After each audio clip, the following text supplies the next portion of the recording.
Let me tell you the story about Russo the Hobo. While I tell you my story, I'm going to end up cleaning my art room because it's kind of gotten out of hand. Oh, I've been looking for this. Okay, so while I was homeless, Russo was the most happiest, go-lucky person that I've ever met. Nothing can really get into his skin.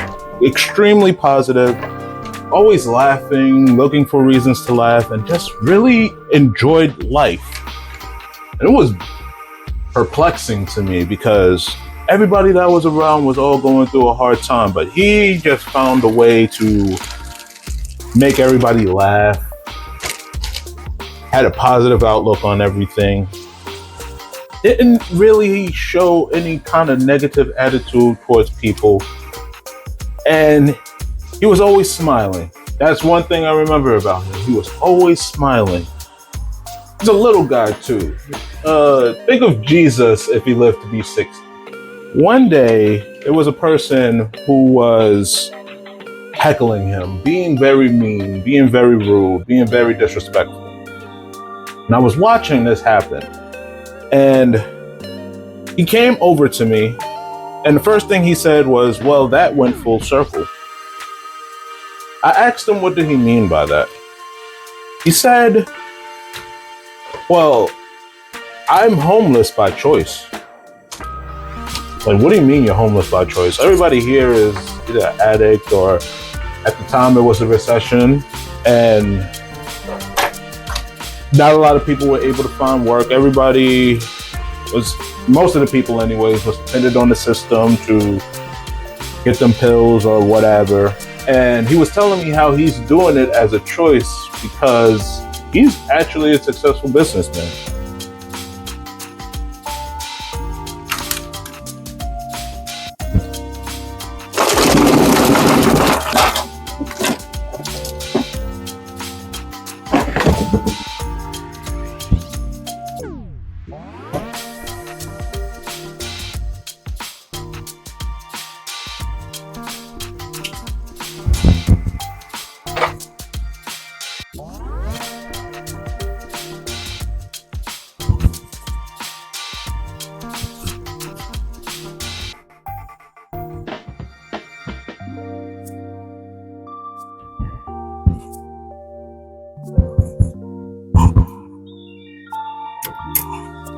Now, when he told me that, I had a hard time believing him. It didn't make sense to me that somebody would choose to be homeless. And he told me his real name, which wasn't Russo, but that's what he went by while he was being a hobo. And I looked him up and I saw his company, and I was amazed to find out that he was actually telling the truth. He was a multi-millionaire, and he gave it all up. And I could not wrap my head around that.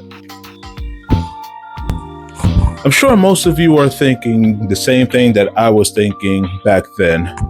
How can a multi-millionaire decide to give it all up just to be a hobo? Well, Russo was able to make it clear to me. He used to be on the other end of that guy. He used to be that guy that looked down on everybody, that guy that pointed at everybody, that guy that judged everybody, because he put himself on a higher pedestal. Matter of fact, he had every right to put himself on that pedestal because he worked to build his company up from scratch.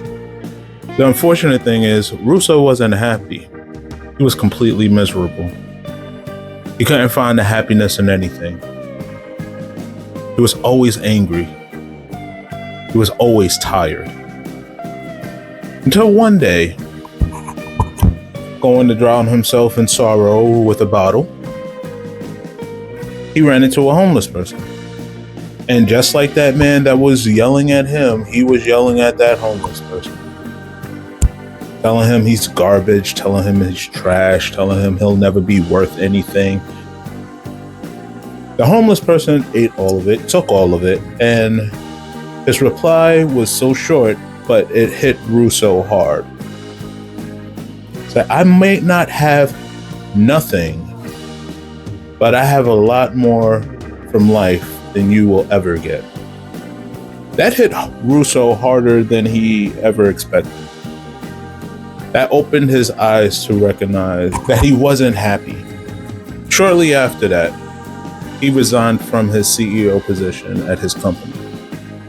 Now, he didn't just leave and say, I'm never coming back. He did have a contingency plan of, if he wanted to, he could come back anytime he wants to. But at that moment, he did not want to be there anymore. He wanted to actually try and find happiness. That interaction with Russo changed my whole perspective about my situation. It made me realize that it's not about the money, because he just gave that away to be able to find his own happiness. It's more about the journey. And yes, there's going to be hard times, and yes, things are not going to go the way that you want it to. Yet, it's not about getting to the point of being rich, wealthy, and getting everything you want, because when you get it, you might actually find that that's not something you actually want. Instead, a better way of thinking of it is to pick where you want to go and enjoy the path of getting there. Don't have an aim, don't have a goal.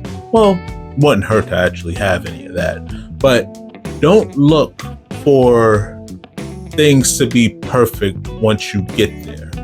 Better way to think about it is to actually just keep striving to go and enjoy the journey. The reason why I share this story is because it hits me so much that I unknowingly made a painting for it to depict what I've learned from what Russo has taught me.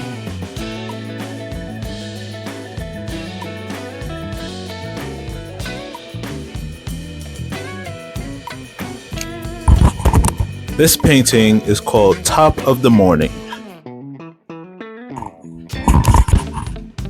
I didn't realize that I made it based off of what Russo has taught me. But the purpose of this painting is you can be at the top and still be unhappy, but you could pick any road you want to go on. And as long as you enjoy the journey, you will be happy with wherever you end up.